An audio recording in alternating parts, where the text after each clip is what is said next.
पूरा देश कल की तैयारी में है। कल गर्व के साथ 73वां गणतंत्र दिवस मनाया जाएगा। देश की सैन्य शक्ति और एकता अखंडता की शक्ति के प्रतीक इस दिन की पूर्व संध्या पर हम आपको राजपथ पर निकलने वाली परेड का एक प्रीव्यू दिखाएंगे, क्योंकि इस बार गणतंत्र दिवस परेड में कुछ चीजें पहली बार दिखाई देंगी और कुछ परंपराओं में बदलाव दिखाई देंगे। इस बार परेड में कोई भी विदेशी मेहमान मुख्य अतिथि के तौर पर शामिल नहीं होंगे। सरकार ने 5 मध्य एशियाई देशों के राष्ट्राध्यक्षों को निमंत्रण भेजा जरूर था, लेकिन कोरोना की वजह से इसे रद्द कर दिया गया।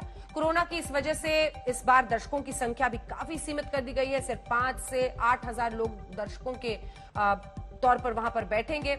उन्हें परमिशन सिर्फ 5 से 8 हजार लोगों को ही मिली है। इस बार दी गई है क्योंकि पिछले साल 25,000 लोग परेड देख रहे थे। इस बार परेड रूट को भी छोटा किया गया है।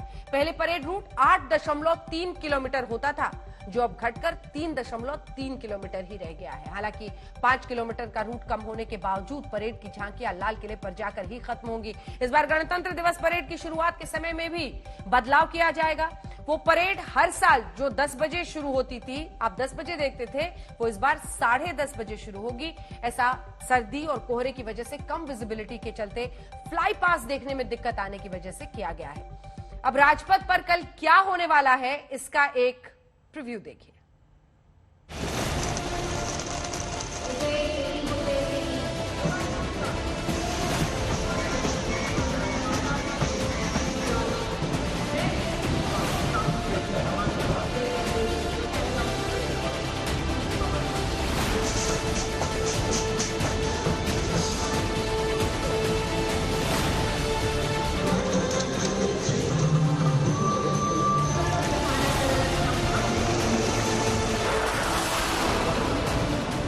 देश की आन बान शान की झांकी देखेगी दुनिया। राजपथ पर शौर्य का जय घोष होगा। जमीन पर जांबाज कदम ताल करेंगे और आसमान में स्वदेशी तेज की गर्जना होगी। 75 सालों का अगर जश्न है तो उसकी झलक आपको हर तरफ दिखेगी।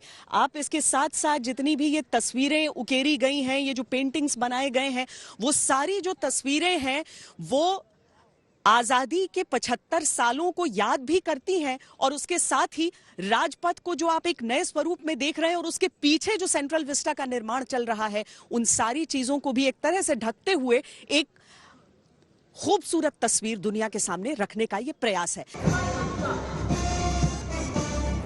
16 पैदल दस्ते, 17 सैन्य बैंड, अलग अलग राज्यों, विभागों और सशस्त्र बलों की 25 झांकियां इस बार गणतंत्र दिवस परेड की शोभा बढ़ाएंगी।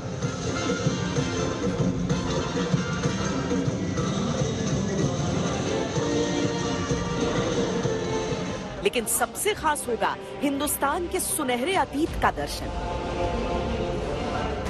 राजपथ पर 1965 और 1971 के भारत पाकिस्तान युद्धों में प्रयोग किए गए हथियारों और उपकरणों को दिखाया जाएगा।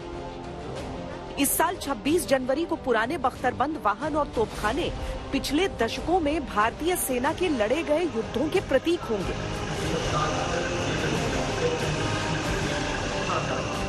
पुराने उपकरणों, हथियारों और तकनीक की जगह लेने वाले नए उपकरणों, हथियारों और तकनीक का प्रदर्शन भी किया जाएगा। इस बार की परेड गणतंत्र के जश्न और आजादी के अमृत महोत्सव का अनूठा संगम होगा।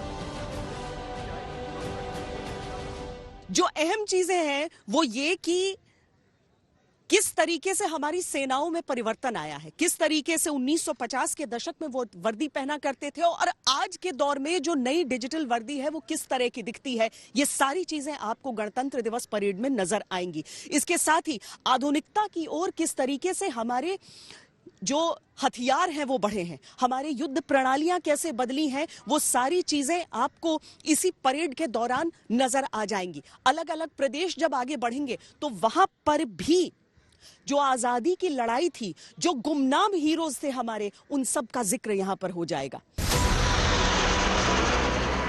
इस बार के गणतंत्र दिवस परेड में फ्लाई पास्ट अद्भुत होगा।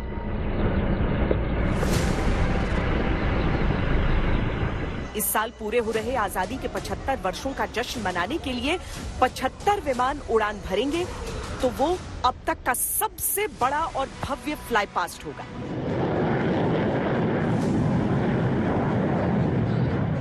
राफेल से लेकर जैगुआर, सुखोई 30, अलग अलग तरह के 15 फ्लाई पास्ट फॉर्मेशंस बनाएंगे। हर देशभक्त के दिल में गर्व की भावना आसमान की बुलंदियों पर होगी। देश इस बार आजादी का अमृतसर मना रहा है और 26 जनवरी के दिन भारतीय सेना एक बार फिर से परेड में अपना दमखम दिखाने के लिए पूरी तरह से तैयार हो चुकी है। आपको बता दें कि इस बार का होने वाला फ्लाई पास्ट पिछले सालों से बेहद भव्य और बेहतरीन होने वाला है। भारतीय वायुसेना, नौसेना और थल सेना के विमानों सहित 75 लड़ाकू विमानों के साथ गणतंत्र दिवस के परेड के दौरान राजपथ पर होने वाला फ्लाई पास्ट अब तक का सबसे भव्य फ्लाई पास्ट होगा। आपको बता दें कि इसके साथ ही 5 राफेल विनाश की आकृति में राजपथ के ऊपर से उड़ान भरेंगे और आजादी का अमृतसर मनाने के लिए 17 जागुआर लड़ाकू विमान 75 के आकार में उड़ान भरेंगे। गणतंत्र दिवस परेड में देश के सैन्य शक्ति प्रदर्शन के साथ साथ सेना में महिला शक्ति का भी प्रदर्शन होगा। गणतंत्र दिवस परेड में देश की बेटियों का जोश भी हाई होगा, जो कदम से कदम मिलाने के साथ साथ कई टुकड़ियों की अगुवाई भी करेंगी। नौसेना की टुकड़ी की अगुवाई इस बार महिला लेफ्टिनेंट कमांडर अंशिका शर्मा करेंगी। सीआईएसएफ की टुकड़ी में आगे आपको 2 महिला अधिकारी नजर आएंगी, तो एसएसबी की टुकड़ी की भी अगुवाई करती हुई 2 महिला असिस्टेंट कमांडेंट्स होंगी।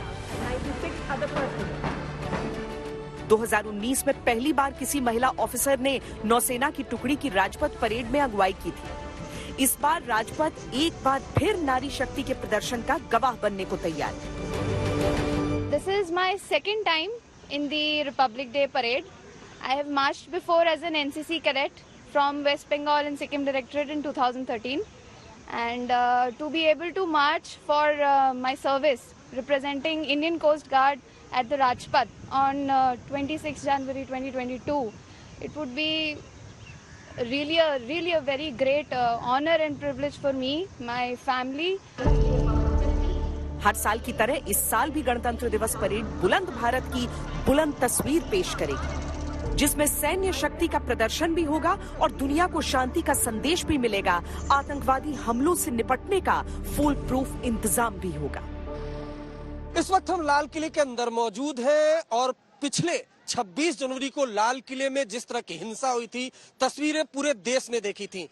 इस बार लाल किले को 26 जनवरी के मौके पर आम लोगों के लिए बंद कर दिया गया है और सुरक्षा व्यवस्था देखिए, दिल्ली पुलिस के जवान यहाँ पर तैनात हैं, इनको बाकायदा ब्रीफिंग की जा रही है। इसके अलावा पैरामिलिट्री फोर्सेस के जवान हैं, वो यहाँ पर तैनात किए गए हैं। आईटीबीपी के जवान आप देख पा रहे हैं, सीआरपीएफ के जवान आप देख पा रहे हैं। अत्याधुनिक हथियारों से लैस इन सभी जवानों की जो जिम्मेदारी होगी वो लाल किले की सुरक्षा की होगी। कैमरा पर्सन पवन कुमार और सैयद मोहसिन के साथ श्वेता सिंह, दिल्ली आज तक।